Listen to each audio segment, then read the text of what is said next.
চায়নার রাষ্ট্রদূত ইয়াওয়ান এসেছিলেন। প্রথমত স্থানীয় সরকার পরিণয় সমবায় মন্ত্রণালয়ের মাননীয় মন্ত্রী ডক্টর আব্দুল মঈন খানের সাথে সৌজন্য সাক্ষাৎ এবং ওনার সাথে দীর্ঘদিনের ওনাদের একটা বন্ধুত্বপূর্ণ সম্পর্ক রয়েছে। এর বাহিরে গিয়ে আজকে একটা বড় ধরনের অ্যাসেসমেন্ট মানে আলোচনা হয়েছে। সেটা হচ্ছে যে আমাদের গুলশান এরিয়ায় এবং ঢাকা 17 নির্বাচনী এলাকায় যে 3টি বস্তি রয়েছে, করাইল, সাততলা বস্তি এবং হাসানটেক, এই ব্যাপারে আমরা একটা প্রস্তাব স্থানীয় সরকার বিভাগ থেকে, মানে তাদের আবাসন ডেভেলপমেন্ট করে দেওয়ার জন্য আধুনিক আবাসন ব্যবস্থা, যেখানে তারা ফ্রি বসবাস করতে পারবে আর কি। এই আবাসন ব্যবস্থার আমাদের একটা প্রস্তাব বিএডির মাধ্যমে তাদেরকে দেওয়া হয়েছে। এটা প্রায় 10,000 কোটি টাকার প্রজেক্ট। তো সে ব্যাপারে মাননীয় মন্ত্রী রাষ্ট্রদূতকে ওই প্রস্তাবটি বিবেচনার জন্য উনি বলেছেন এবং প্রাথমিকভাবে তারা সম্মতি হয়েছে এবং তারা বলেছে যে পুরোটা যদি একসাথে আমরা নাও পারি, আমরা প্রায়োরিটি বেসিসে পর্যায়ক্রমে আমরা এখানে ইনভেস্ট করব। আর 3টা বিষয়ে তারা ইনভেস্টমেন্ট তাদের আছে, এগুলোকে আরো তারা বাড়াতে চায়। যেমন ওয়েস্ট ম্যানেজমেন্টে তাদের তো ইনভেস্ট আছেই। অলরেডি আমাদের উত্তর সিটি কর্পোরেশনের যে ওয়েস্ট টু এনার্জি প্রজেক্টটা তাদের দেশের কোম্পানি করছে, সেখানে সিএমইসি কোম্পানি অলরেডি তারা কার্যক্রম শুরু করেছে এবং আগামী 1.5 বছরের মধ্যে তারা জাতীয় গ্রিডে 42 মেগাওয়াট বিদ্যুৎ জাতীয় গ্রিডে তারা ওখান থেকে দিবেন, মানে ময়লা আবর্জনা থেকে বিদ্যুৎ উৎপাদন করে। সেটার একটা চুক্তি স্বাক্ষরের অনুষ্ঠান রয়েছে চায়নাতে। আমি নিজে সেখানে যাচ্ছি আগামী 2 সেপ্টেম্বর আর কি। এটা বেজিং এ হবে, এখানে হবে না, চায়নাতে হবে। পারবো না, আমিন বাজারে, আমিন বাজার নর্থ সিটি কর্পোরেশন আমিন বাজার আমাদের ড্যাম্পিং পয়েন্ট যেটা ল্যান্ড ফিল যেটা রয়েছে, এটা ওনাকে অবহিত করেছে এবং উনি সেটা জানেও যে আমি যাচ্ছি সেখানে। সেকেন্ড হচ্ছে আমাদের ওয়াসার যে দাসেরকান্দি যে প্রজেক্ট রয়েছে, যেটা সোয়ের ট্রিটমেন্ট প্ল্যান, যেটা সেটাতে তারা আরো ইনভেস্ট করতে চায়। পূর্বের ইনভেস্টরও তাদের ছিল, সেটা তো মাত্র 30%, মানে 30 ভাগ কার্যক্রম চালু আছে, 70% এখনো আমরা চালু করতে পারিনি। ওই প্রজেক্টটা পূর্ণাঙ্গ রূপে চালু করবার ব্যাপারে তারা সহযোগিতা করার ব্যাপারে আমাদেরকে আশ্বস্ত করেছেন এবং বলেছে বাকি যে অর্থ লাগবে সেটা আমরা ঋণ আকারে হোক, গ্র্যান্ড আকারে হোক, যেভাবে হোক বাকিটা দিয়ে তারা ওটা চালু করবে। এবং অল কালেকশন যেটা বাকি রয়েছে, কারণ ওখানে তো 30% কানেকশন দেওয়া রয়েছে। এখনো আমাদের গুলশান, বাড়িধারা, বনানী অঞ্চল থেকে কিন্তু আমরা সুয়েরেজ লাইনের কানেকশনটা ওখানে দিতে পারিনি। এটা আমরা সরকারিভাবেও চেষ্টা করছি। আমাদেরও 1,000 কোটি টাকার একটা প্রজেক্ট আমরা অলরেডি প্ল্যানিং কমিশনে জমা দিয়েছি জিওবি থেকে। সেই জিনিসটা আবার ওনাদেরকেও বলেছি, যদি ওনারা ইনভেস্ট করতে পারে তাহলে আমাদের রাষ্ট্রীয় কোষাগারের চাপটা এই মুহূর্তে কমে যাবে। 1,000 কোটি টাকা তাহলে আমাদের লাগবে না।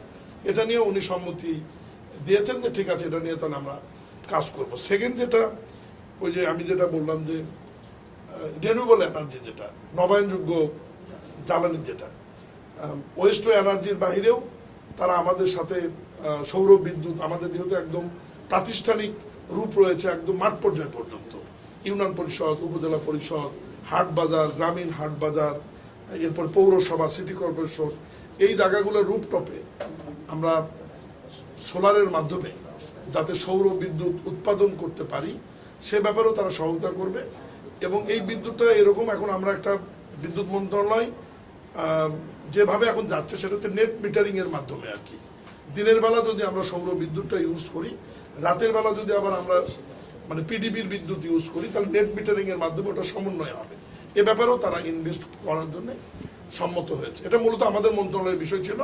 এর বাইরেও আরো দ্বিপাক্ষিক চায়না বাংলাদেশ সম্পর্ক, আমাদের মাননীয় প্রধানমন্ত্রী যে চায়নাতে গিয়েছিলেন, সেখানে ব্যবসায়ীদের সাথে যে কথা হয়েছে, তারপর তারা যে ইকোনমিক জোন যেটা চিটাগংয়ে মাননীয় প্রধানমন্ত্রী গিয়েছিলেন, উদ্বোধন করেছেন, সেটার ব্যাপারেও আমাদের মাননীয় মন্ত্রীকে উনি অবহিত করেছেন।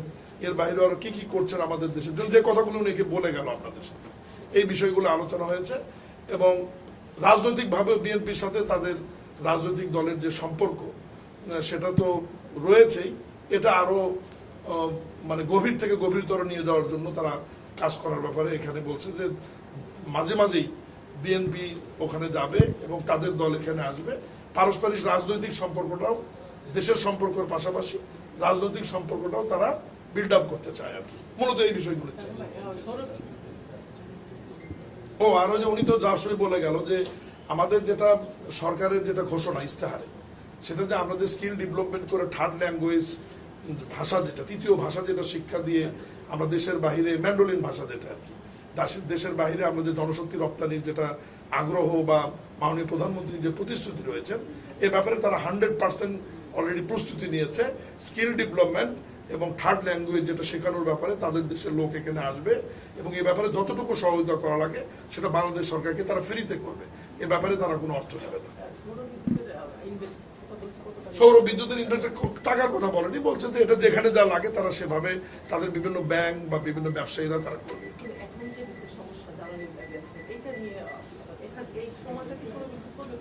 এই সময়টাই সৌর বিদ্যুৎ নেওয়া তারা কাজ করতে চায়।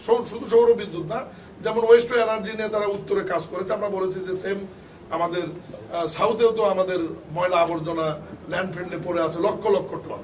আমরা এটাও রিকোয়েস্ট করেছি যে আপনাদের যে কোম্পানি ওখানে করছে ওই কোম্পানি অথবা চায়না পাওয়ার চায়না নামে একটা কোম্পানি আমাদের সাথে যোগাযোগ করছে, তা আমরা বললাম যে পাওয়ার চায়না কোম্পানিকে আপনারা একটু অনুরোধ করেন যাতে দ্রুত তারা আমাদের দক্ষিণ সিটি কর্পোরেশনের যে ল্যান্ডফিল্ডের যে ওয়েস্ট আছে এই ওয়েস্ট থেকে এনার্জি দ্বারা বা বিদ্যুৎ উৎপাদন করে আমাদের জাতীয় গ্রিডে দিতে পারে। এখানেও আমাদের প্রত্যেক দিন 40 থেকে 50 মেগাওয়াট বিদ্যুৎ এখানেও আবর্জনা থেকে উৎপাদন করা সম্ভব।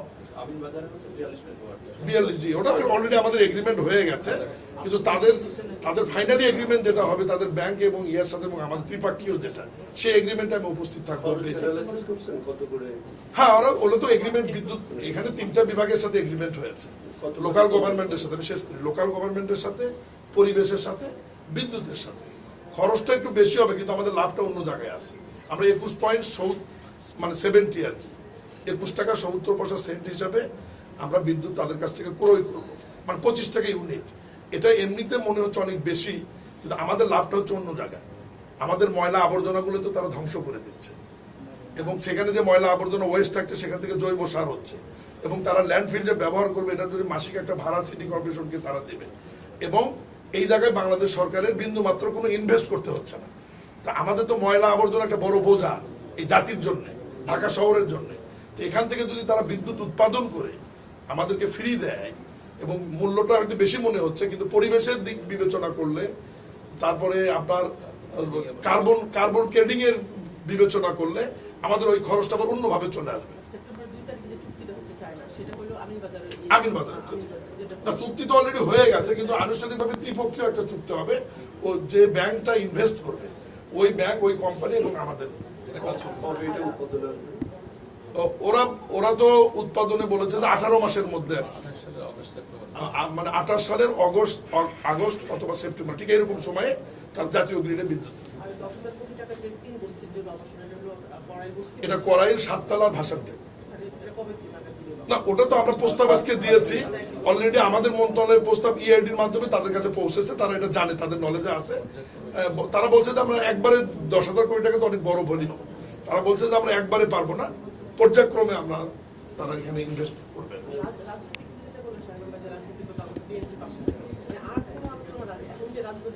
না এগুলো না, এই লেভেলে তো এখানে কথা হওয়ার কথা না, কারণ আমরা তো রাজনীতির ওই দায়িত্বে নাই। সৌজন্য সাক্ষাতের ভাগে আমরা আমাদের দেশের স্বার্থে যে ইনভেস্টগুলো তাদের কাছ থেকে নেওয়ার প্রয়োজন আমরা সেগুলো বুদ্ধি করে বলে তাদের কাছ থেকে যতটা নেওয়া যায় আর কি, বাংলাদেশের এই অর্থনৈতিক চাপের মধ্যে যতটুকু ইনভেস্ট তাদের কাছ থেকে করে নেওয়া যায়, এটাই তো আমাদের দেশের জন্য লাভ। ধন্যবাদ।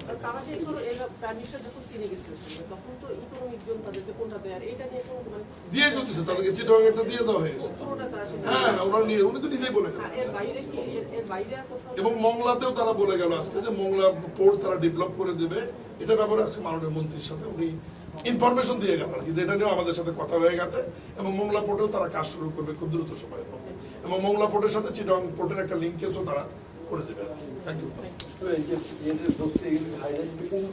হাইরাইজ বিল্ডিং হবে, ছোট করলে তো হবে না। আমাদের প্রস্তাব কত তলা করা আছে?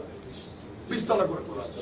20 তলার ইউনিটগুলো হবে ছোট ছোট 650 স্কয়ার ফিট। ওদেরকে ফ্রি দিয়ে দিবেন নাকি কিভাবে সিস্টেম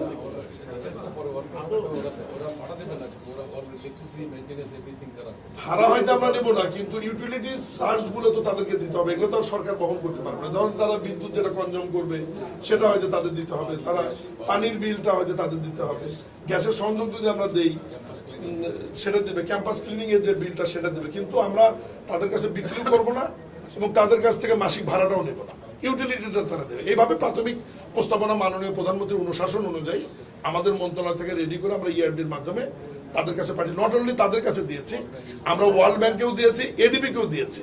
কারণ একটা জায়গা নিয়ে তো বসে থাকলে আমাদের কাজ আগাবে না, কত অবশ্যই হবে আমাদের অপশনটা আমরা খুলে রাখছি। অবশ্যই কত জনের হবে কত এখানে যারা আছে কেউ বঞ্চিত হবে না, আমরা অলরেডি তালিকার কাজ শুরু করেছি, যারা আছে আমরা অলরেডি তালিকা করছি এবং যারা আছে কেউ বঞ্চিত হবে না, সবাইকেই। আর যেহেতু এটা মাননীয় প্রধানমন্ত্রীর নির্বাচন এলাকা, স্বাভাবিক কারণে তো বঞ্চিত কাউকে করা হবে না। না না, এগুলো আমাদের সত্য।